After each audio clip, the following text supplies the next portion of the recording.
Okay, get your juice. Go outside. Right there. I already put some stuff in it. Okay? Okay, wait, did you stir it? Yep. You're all set.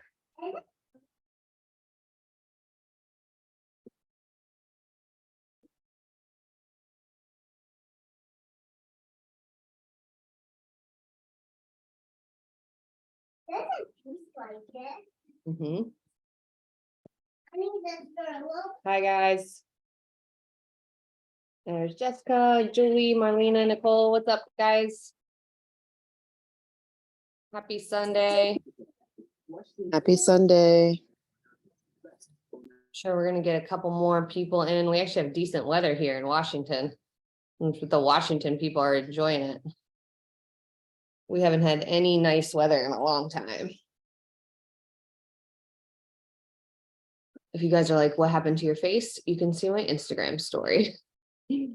My face is very swollen right now. It will be fine, but I got sunburned climbing a mountain yesterday. Like, Oh no. yeah, it looks like I like overdid it on plastic surgery or something. It looks like I like overfilled my lips, overfilled my face, and then got a chemical peel. That's what it looks like. But I didn't do any of those things. I climbed a mountain and did not reapply my sunscreen. And so then I torched my face. It's actually probably the opposite of going to get anti-aging done. But we'll go ahead and get started. So just to welcome, just Jessica's first Sunday call. Normally we have about 15 or so on here, but I'm guessing everybody's out and about because it is a nice day. Just a couple quick reminders. So these calls are going to be switched at the end of the month, starting Memorial Day weekend, to a Fitme like weekly kickoff call, like kickoff recording. So you'll get it Sunday morning. We won't have a live call Sunday night. But instead, I'm going to be putting in 2 live calls with me each month that are kind of like open office hours. And so I'm going to send out an email to everybody this week to ask for your feedback on when you would like those, if those would be best for you guys during the day, or if you would prefer them in the afternoon or evening. But I still want our time to be able to connect and talk about things. But I think that this is going to work a lot better for people in terms of like the Sunday kickoff, because Sundays tend to be very busy. And so we'll pre-record that. It'll kick off the week, but then we'll have some live chat time that I get to like connect with you guys and either answer questions or teach you something, or just talk about how your progress is going. So watch for the email this week. That's going to be the survey, and you can put in your feedback of when you would prefer those times to be, because I would love to hear from you. The other thing coming up this week is I'm doing 3 workshops. These are free and open to everyone.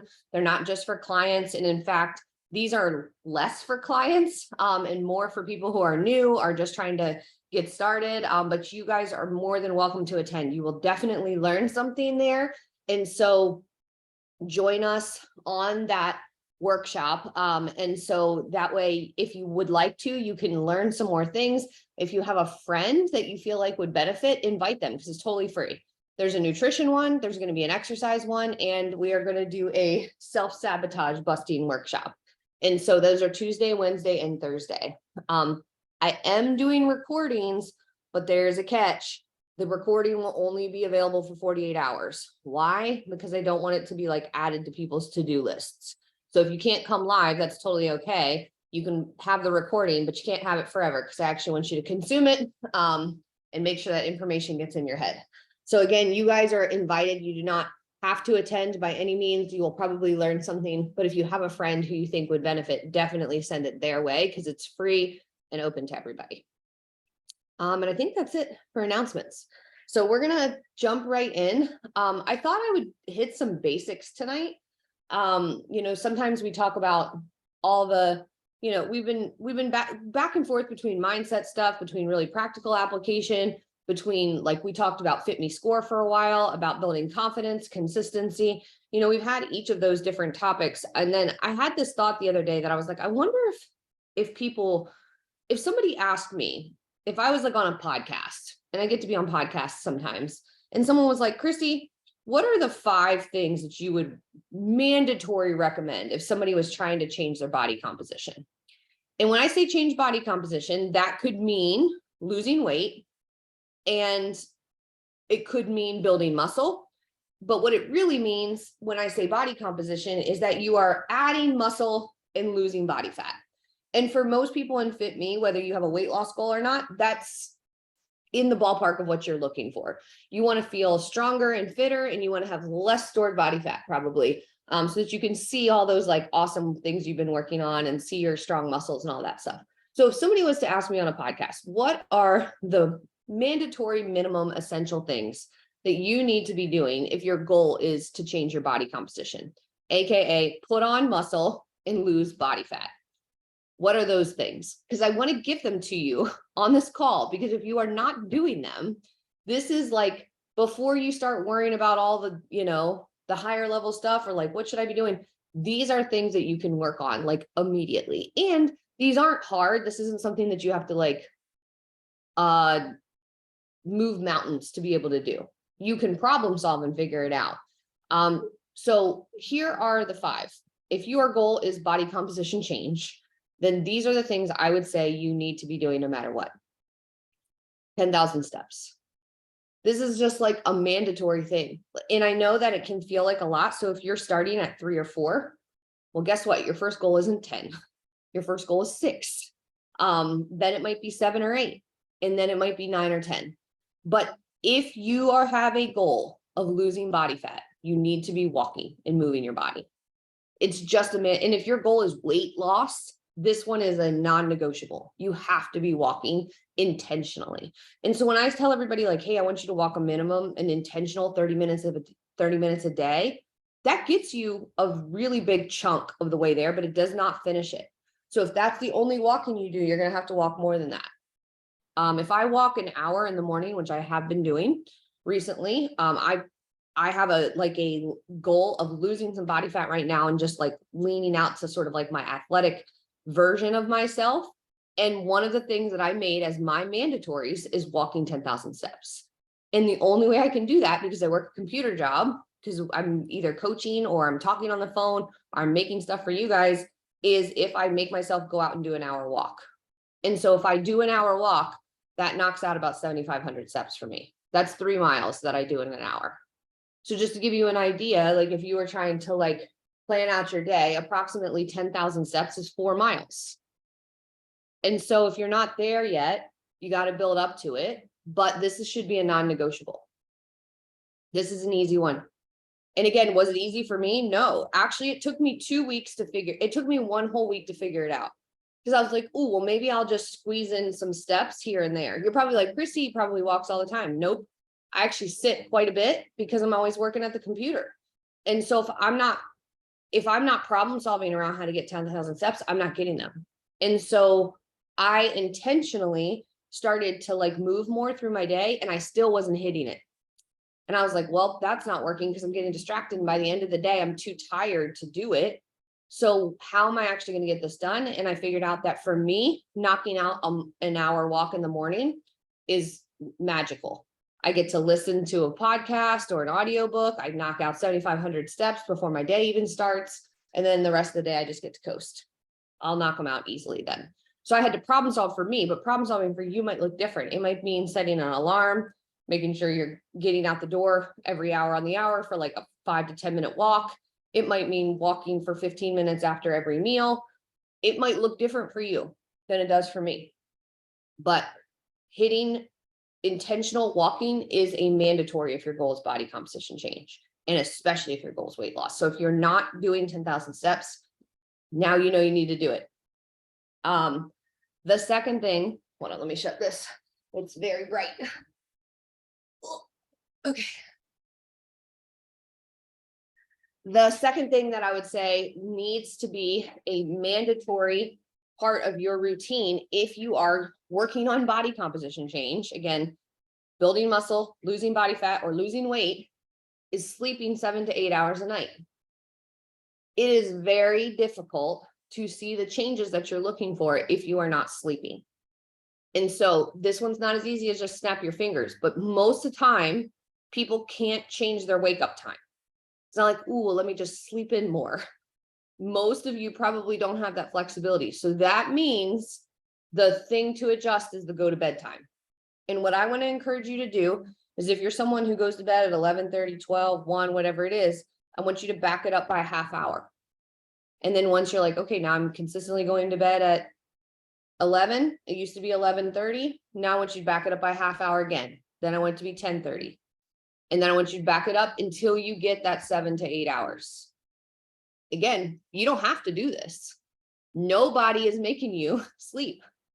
It's up to you. But if your goal is body composition change, you need to be sleeping. It's just mandatory. This has to be a priority. So walking, sleep, water.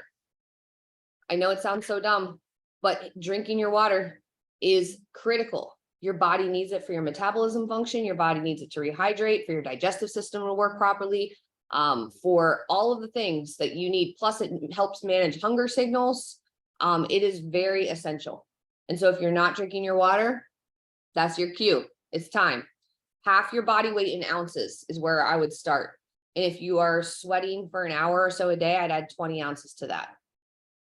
So if you weigh 200 pounds, then we're talking about 100 ounces of water. If you weigh 180, it's 90 ounces of water. And then for every hour of sweaty exercise, add 20 ounces. That's your water target. So walking, sleep, water, strength training. Strength training. I know this one is like, I want to start strength training someday, but listen, your body's not going to change the way you want if you are not doing strength training. Women have to actively work to build muscle and to maintain their bone density. And if we're not building it, we're losing it. And so my recommendation is 3 days a week of resistance training. But again, if you're at 0, you might not be able to go to 3 right away, just like the steps. I would rather have 1 than 0. I'd rather have 2 than 1. And I'd love to see you get to 3. 3 days a week of resistance training where you're pushing your body hard against weights. We need it. And if your goal is body composition change, it's mandatory. And so if you're not doing it, that's probably what you're slowing down your progress. And this is why I'm giving you guys these. Because if you're like, I don't really get it, I'm not really seeing the changes I want to see. What do I need to do? If you are missing one of these 5, this is what you need to do. And then once you've dialed in all of these 5, well, then now you're in business. Then we can start being like, okay, let's nail our portion sizes. Let's start to see which foods work best for your body. Let's figure out exactly what kind of strength training would fit your goals. And it's kind of like dial it in, but these are the minimums. So we've got walking, water, strength training, sleep, and the last one is protein. You have to be eating protein to see those changes. And so how much protein do you need? You need somewhere between 1 gram per pound of lean body mass, all the way up to 1 gram per pound of goal body weight.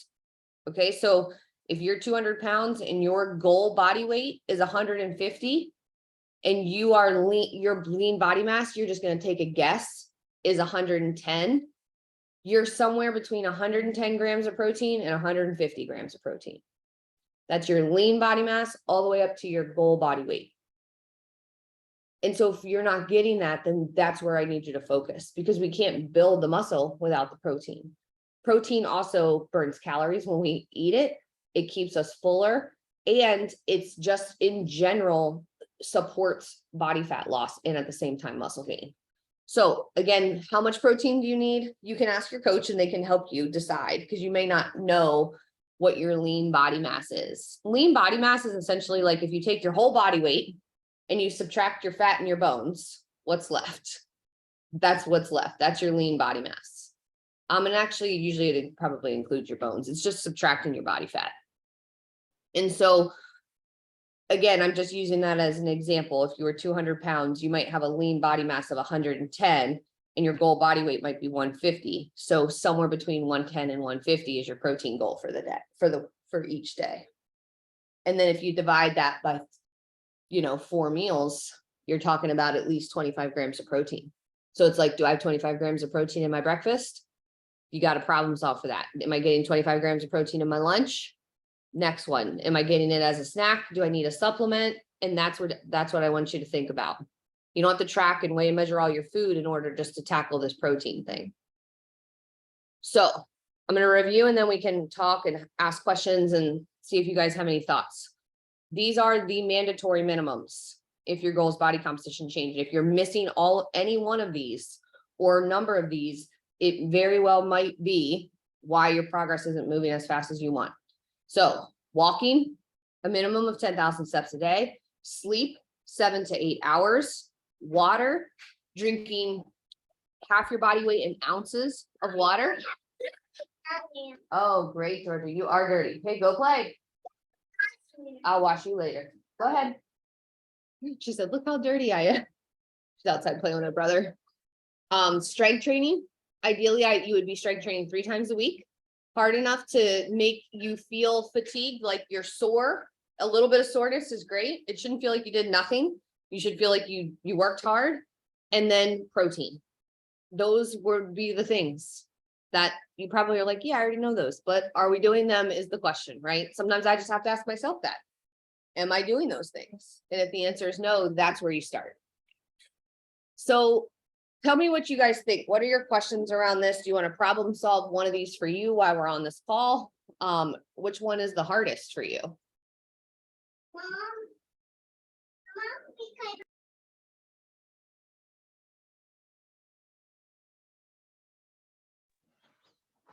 I think the hardest one for me is the sleep.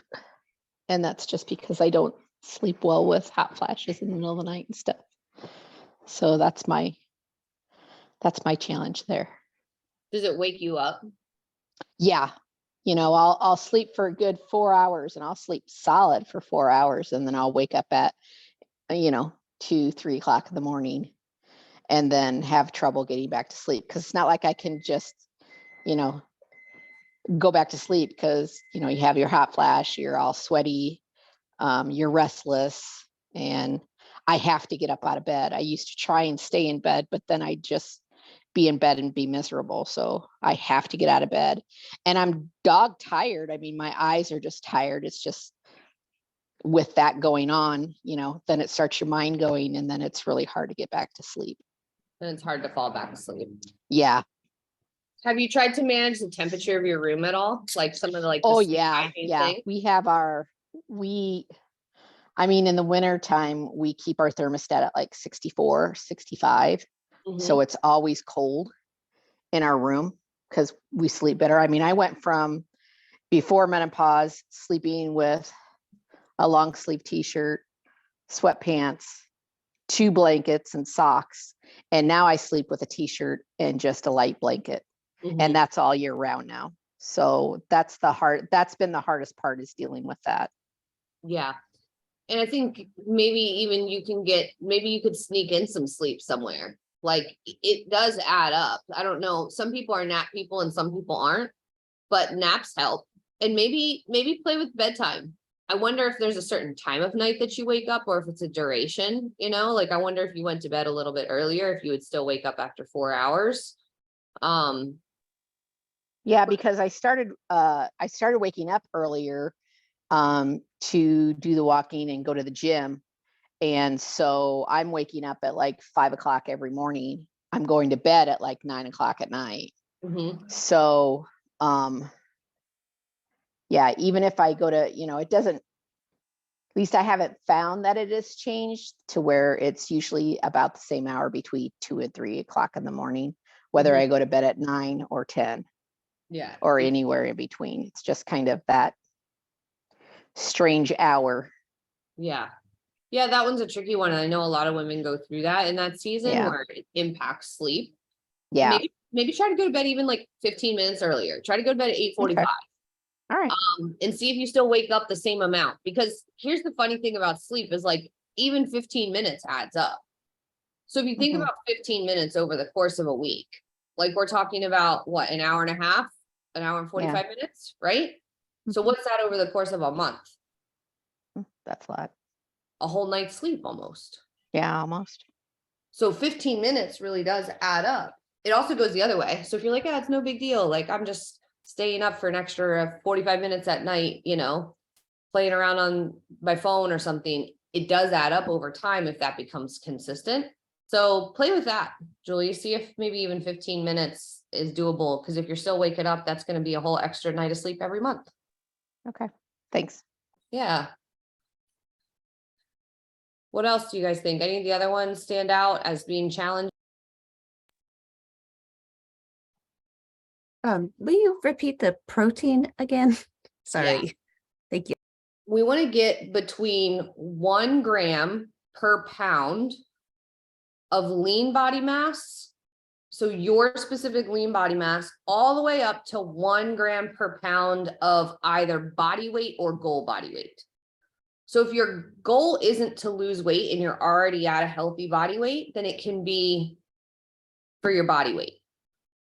But I tend to have it be a goal body weight if your goal is weight loss. Like I said, if you're a woman and you're 200 pounds, you don't need to have 200 grams of protein. You probably need closer to your goal body weight, which is 150, 165, something like that. And again, lean body mass is your essentially body weight minus your body fat.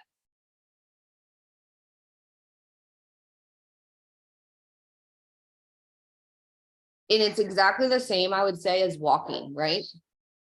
If you were to, hold on one second.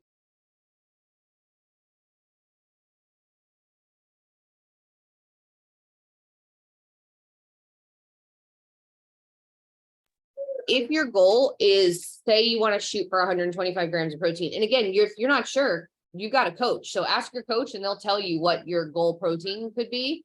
But if you're starting at 60, you're not going to want to go to 120 overnight. I want you to build up to it. So if you were to be like, man, I'm not even close, I'm only eating 60 grams of protein a day. Well, then let's get you to 80, let's get you to 100, then you can get to 125. It might take a little bit to get to that goal. And the other thing about hitting your protein goal is you really shouldn't do more than 2 protein supplements a day. So if you're doing a protein shake, that would be 1. And if you're doing a protein bar, that's 2. I wouldn't be doing 3 protein bars or a protein bar and 2 protein shakes. I want you to get your protein from food, but you can supplement. That's totally fine. But just keep that in mind, 2 would be the most per day. Any other questions on those, guys? I know these are basics, but sometimes it's nice to just hit the basics and think about them and just ask yourself, are we doing these? I've got a question about the strength training. So strength training is kind of new for me and it's a little harder for me. And so I started doing 3 times a week and I'm just not consistent with it. And then I'll do like one, I did like one the next week. And then the week after that, I didn't do any. And then I'm trying to jump back in. And so I'm trying to find a pace that is sustainable for me to do, but also to get benefit from it and not, because I feel like I start out the gate with all these good intentions, right? I got all the gas, I got all the, and then I'm like, by the end of the week, I'm just done. And then it carries into the next week. And I'm like, okay, I got one in and I'm kind to myself, but I also want to see some changes, right? Does it have a designated time in your calendar? It does. I do it in the first thing in the morning. So then what's stopping you from doing it on the days you don't do it? I'm just tired. So the sleep creeps in, towards the end of the week. So I'm usually good to get it. Like if I get it on a Monday or Tuesday, but come Wednesday and Thursday, it's like I start to run out of gas. Are you going to bed early enough? I try. Yeah. That's the hard thing too, is like some people are like, well, I have to work out in the morning, but then you have to manage your bedtime. You have to, because that's such a normal thing. I mean, if you're exhausted, you're not going to want to get up and do a strength training workout first thing. So you have to be able to manage your bedtime. And if it becomes a thing where that's just impossible, then that time is not a good time for you to work out. Okay. And I think too, sometimes we forget that Saturday and Sunday are days of the week. Right? Because if you do Yeah. Saturday and Yeah. Sunday, you just knocked out 2. That means you only have to do 1 more during your work week. And maybe it's Wednesday, right? So like Yeah. that might be another strategy too, where you're like, you know what, Saturday mornings, this is my time from, I'm going to this class, or this is my time I'm going to the gym. Sunday morning, afternoon, maybe you don't have to wake up so early. It's very doable. And then you just got to get 1 more in. I like that. I like that. I do forget about Saturdays and Sundays. Yeah, a lot of us do, because we're like, oh, I got to do my stuff like during the week. But when it comes to exercise, like if we're just talking about, hey, I need you to get 3 strength trainings in, you can knock 2 out on the weekend, and then you're Yeah. in business. I like that. I will try that. Perfect. And I'm going to bed I'm gonna early. follow up with you, Raquel, and make sure you're doing it. Thank you. Now that you told me, I know. Yeah. Any other questions, guys?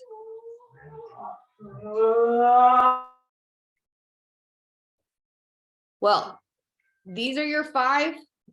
Pick one of them. And if you're listening to this recording tomorrow, I know that at least one of these is an issue for most people. So pick the one that you want to focus on and then problem solve, right? It's not just as simple as like, oh yeah, Christy said that. You already knew this anyway. You probably already knew it before I said it. But I'm reminding you and then telling you that these have to be a priority because these are slowing your progress down. And so pick one, problem solve, and then don't give up, right? My first week of trying to get 10,000 steps, I did not hit it all 7 days. And I was like, I was trying a strategy. It just didn't work. I needed a new strategy. So I picked one that worked better for my routine. And then that's been working really well. And so don't give up if the first attempt doesn't work. You wouldn't give up on anybody else, right? Like if somebody else came to you with a problem, if your kid, your friend, your partner, your mom, your dad, your whatever came to you a problem and you were like, let's try this and figure it out. And if it doesn't work, you wouldn't be like, well, oh, well, problem sticks. Like you would continue to problem solve until you help them figure it out. And so that's what I want you to do for yourself. If you can't, figure out bedtime, keep working on it until you do. And each one of these things, strength training, water, hitting your protein, each one of these are really important. Walking. So, all right, guys, we'll have a phenomenal week. If you need anything, don't hesitate to reach out and look forward to seeing you guys again soon. Georgia says bye. All right, good night. Thank you. Bye, guys. See ya.